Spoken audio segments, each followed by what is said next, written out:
नमस्कार दोस्तों, welcome to my YouTube channel Shraddha Mallik. जादुई गधे की कहानी अकबर और बीरबल की। एक समय की बात है, बादशाह अकबर ने अपने बेगम के जन्मदिन के लिए बहुत ही खूबसूरत और बेशकीमती हार बनवाया था। जब जन्मदिन आया तो बादशाह अकबर ने वह हार अपनी बेगम को तोहफे में दे दिया, जो उनकी बेगम को बहुत पसंद आया। अगली रात बेगम साहिबा ने वह हार गले से उतारकर एक संदूक में रख दिया। जब इस बात को कई दिन गुजर गए तो एक दिन बेगम साहिबा ने हार पहनने के लिए संदूक खोला, लेकिन हार कहीं नहीं मिला। इससे वो बहुत उदास हो गई और इस बारे में बादशाह अकबर को बताया। इस बारे में पता चलते ही बादशाह अकबर ने अपने सैनिकों को हार ढूंढने का आदेश दिया, लेकिन हार कहीं नहीं मिला। इससे अकबर को यकीन हो गया कि बेगम का हार चोरी हो गया है। फिर अकबर ने बीरबल को महल में आने के लिए बुलावा भेजा। जब बीरबल आया तो अकबर ने सारी बात बताई और हार की खोज निकालने की जिम्मेदारी उसे सौंप दी। बीरबल ने समय व्यर्थ किए बिना ही राजमहल में काम करने वाले सभी लोगों को दरबार में आने के लिए संदेश भिजवाया। थोड़ी देर में दरबार लग गया। दरबार में अकबर और बेगम सहित सभी काम करने वाले हाजिर थे, लेकिन बीरबल दरबार में नहीं था। सभी बीरबल का इंतजार कर ही रहे थे कि तभी बीरबल एक गधा लेकर राज दरबार में पहुंच जाता है। देर से दरबार में आने के लिए बीरबल बादशाह अकबर से माफ़ी मांगता है। सभी सोचने लगते हैं कि बीरबल गधे को लेकर राज दरबार में क्यों आया है। फिर बीरबल बताते हैं कि यह गधा उसका दोस्त है और उसके पास जादुई शक्ति है।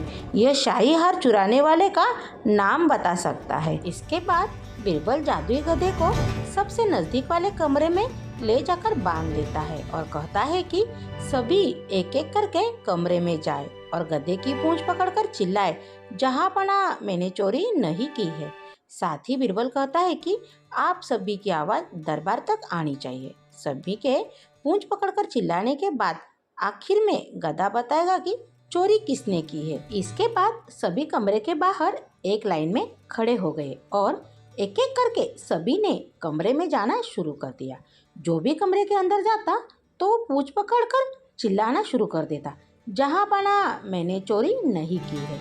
जब सभी का नंबर आ जाता है तो अंत में बीरबल कमरे में जाता है और कुछ देर बाद कमरे से बाहर आ जाता है।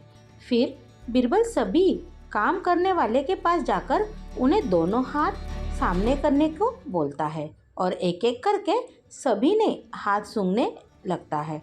बीरबल की इस हरकत को देखकर सभी हैरान हो जाते हैं। ऐसे ही सूंघते सूंघते एक काम करने वाले का हाथ पकड़कर बीरबल जोर से बोलता है, जहाँ पाना इसने चोरी की है। ये सुनकर अकबर बीरबल से कहते हैं, तुम इतने यकीन के साथ कैसे कह सकते हो कि चोरी इस सेवक ने ही की है? क्यों तुम्हें जादुई गधे ने इसका नाम बताया है? तब बीरबल बोलता है, जहाँ पाना यह गधा जादुई नहीं है, यह बाकी गधों की तरह साधारण ही है। बस मैंने इस गधे की पूंछ पर एक खास तरह का इत्र लगाया है। सभी सेवकों ने गधे की पूंछ को पकड़ा, बस इस चोर को छोड़कर, इसलिए इसके हाथ से इत्र की खुशबू नहीं आ रही है। फिर चोर को पकड़ लिया गया और उससे चोरी के सभी सामान के साथ ही बेगम का हार भी बरामद कर लिया गया। बीरबल की इस अक्लमंदी की सभी ने सराहना की और बेगम ने खुश होकर बादशाह अकबर से उसे उपहार भी दिलवाया। कहानी से सीख। इस कहानी से यह सीख मिलती है कि पूरे काम को कितना भी छुपाने की कोशिश करो, एक दिन सबको पता ही चल जाता है। इसलिए बुरे काम नहीं करने चाहिए। कहानी को लाइक कीजिए। नई कहानी सुनने के लिए चैनल को सब्सक्राइब कीजिए। Thank you.